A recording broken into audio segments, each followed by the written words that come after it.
Assalamualaikum warahmatullahi wabarakatuh. Kami dari kelompok 6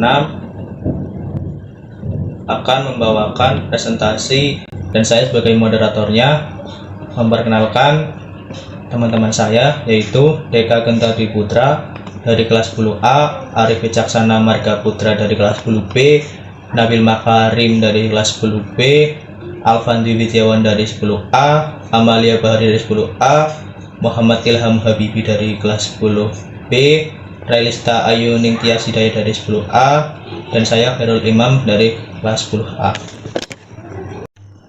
Topik yang akan dibawa di sini yaitu mulai dari pengertian, tujuan, syarat dan rukun, talak, iddah, rujuk, dasar hukum nikah, dan fungsi. Islam memandang bahwa pernikahan merupakan sesuatu yang luhur dan sakral, bermakna ibadah kepada Allah, mengikuti sunnah Rasulullah dan dilaksanakan atas keikhlasan, tanggung jawab, dan mengikuti ketentuan-ketentuan hukum yang harus diindahkan. Pernikahan dalam Islam merupakan anjuran bagi kaum muslimin dalam Undang-Undang Nomor 1 Tahun 1974. Pernikahan memiliki tujuan membentuk keluarga yang bahagia dan kekal, sehingga baik suami maupun istri harus saling melengkapi agar masing-masing dapat mengembangkan kepribadiannya, membantu dan mencapai kesejahteraan spiritual dan material. Dalam Islam, perkawinan dimaksudkan untuk memenuhi kebutuhan seksual seseorang secara halal, serta untuk melangsungkan keturunannya dalam suasana saling mencintai dan kasih sayang atau suami istri.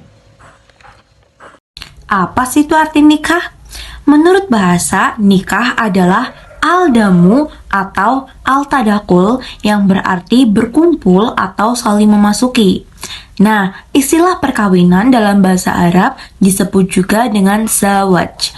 Ada pula yang mengatakan bahwa pernikahan menurut istilah fikih dipakai atau disebut juga dengan perkataan nikah atau zawaj. Nah, berarti nikah itu merupakan suatu ikatan lahir batin antara perempuan dan laki-laki yang hidup bersama dalam suatu rumah tangga melalui akad yang dilakukan sesuai dengan hukum syariat Islam. Perkataan nikah mengandung dua artian nih. Yang pertama, artian yang sebenarnya atau menurut hakikat, sedangkan yang kedua, artian kiasan atau majas. Dalam pengertiannya sebenarnya, nikah itu adalah berkumpul. Sedangkan dalam arti kiasan atau majas, nikah itu berarti akad atau mengadakan perjanjian kawin. Tujuan dan fungsi pernikahan. Tujuan pernikahan melaksanakan anjuran Nabi Muhammad SAW dan melaksanakan perintah Allah Subhanahu wa Ta'ala untuk memperoleh kebahagiaan dan ketenangan hidup sakinah, untuk membara rasa cinta dan kasih sayang, menjaga kemaluannya dan kemaluan istrinya, menundukkan pandangan dan pandangan istrinya kepada dari hal yang haram, untuk memenuhi kebutuhan seksual yang sah dan diridhoi Allah Subhanahu wa Ta'ala, untuk memperbanyak keturunan umat dan memperoleh keturunan yang sah. Fungsi pernikahan. Pernikahan sangat berfungsi dan menghindarkan manusia dari praktek prostitusi atau perzinahan dan perbuatan fisik lainnya, sekaligus menjaga kesehatan kelamin dan menghindarkan penyakit yang sangat ditakuti dewasa ini, yaitu AIDS. Dapat memupuk rasa tanggung jawab dalam rangka memelihara dan mendidik anak, sehingga memberikan motivasi yang kuat bagi seseorang untuk membahagiakan orang-orang yang menjadi tanggung jawab. Membagi rasa tanggung jawab antara suami dan atau istri yang selama ini dipikul masing-masing pihak. Jelaskan tentang dasar hukum pernikahan. Menurut hukum Islam, perkawinan itu merupakan ibadah, maka perlindungan terhadap orang Islam dalam melaksanakan ibadah melalui pelaksanaan perkawinan tersebut terdapat dalam pasal 28E ayat 1 Undang-Undang Dasar 1945. Menurut sebagian besar ulama, hukum asal nikah adalah mubah dalam artian boleh dikerjakan dan boleh ditinggalkan. Meskipun demikian, ditinjau dari segi kondisi orang yang melakukan pernikahan, hukum nikah dapat berubah menjadi wajib, sunnah, makruh, dan haram. Hukum pernikahan yang pertama, satu, jais atau mubah, artinya dibolehkan dan inilah yang menjadi dasar. Kedua, haram. Orang yang melakukan perkawinan tetapi ia mempunyai niat yang buruk seperti niat menyakiti perempuan atau niat buruk lainnya. Yang ketiga, sunnah. Orang yang sudah mampu menikah tetapi masih sanggup mengendalikan dirinya dari godaan yang menjurus kepada perzinahan. Yang keempat, wajib. Orang yang telah mampu atau sanggup menikah bila tidak menikah, khawatir ia akan terjerumus ke dalam perzinahan. Yang kelima, makruh. Orang yang akan melanjutkan pernikahan dan telah memiliki keinginan atau hasrat, tetapi ia belum mempunyai bekal untuk memberikan nafkah tanggungannya. Syarat dan rukun pernikahan dalam Islam. Syarat pernikahan menurut Islam bagi pengantin laki-laki, yang pertama Islam, ridho terhadap pernikahan tersebut, orangnya jelas, tidak ada halangan syara, misalnya tidak sedang ihram, haji, ataupun umroh. Bagi pengantin wanita, ridho terhadap pernikahan tersebut, Islam atau Alkitab, orangnya jelas, tidak ada halangan syar'i untuk dinikahi, baik yang bersifat mu'abad atau selamanya karena mahram, ataupun mu'akad yang sementara, misalnya sedang terikat pernikahan dengan orang lain. Untuk wali, yang pertama ada cakap bertindak hukum, balik dan berakal, merdeka, seagama antara wali dan mempelai yang akan diakadkan di laki-laki, dan adil. Untuk saksi, cakap bertindak hukum, paham terhadap maksud akad, minimal 2 orang laki-laki, muslim, melihat, mendengar, adil, merdeka. Ijab kabul, lafaz yang diucapkan harus bersifat pasti, yaitu menggunakan fi'il ma'di, tidak mengandung makna yang meragukan. Ijab kabul diucapkan dalam satu majlis, artinya ijab kabul berada dalam situasi dan kondisi yang menunjukkan adanya kesatuan akad. Dan yang terakhir, akad bersifat abadi. Yang kedua, rukun pernikahan. Rukun pernikahan menurut Islam, yang pertama dari wali, berdasarkan sabda Rasulullah Shallallahu Alaihi Wasallam, wanita mana saja yang menikah tanpa izin walinya, maka nikahnya batal. Hadis riwayat Abu Daud, At-Tirmizi, dan Ibnu Majah. Yang kedua ada saksi. Rasulullah Shallallahu Alaihi Wasallam bersabda, tidak ada nikah kecuali dengan wali dan 2 saksi yang adil. Hadis riwayat Al-Baihaqi dan Ad-Daruqutni. Asy-Syaukani dalam Nailul Autar berkata, hadis dikuatkan dengan hadis-hadis lain. Yang ketiga ada akad nikah. Akad nikah adalah perjanjian yang berlangsung antara 2 pihak yang melangsungkan pernikahan dalam bentuk ijab dan qabul. Yang terakhir ada mahar.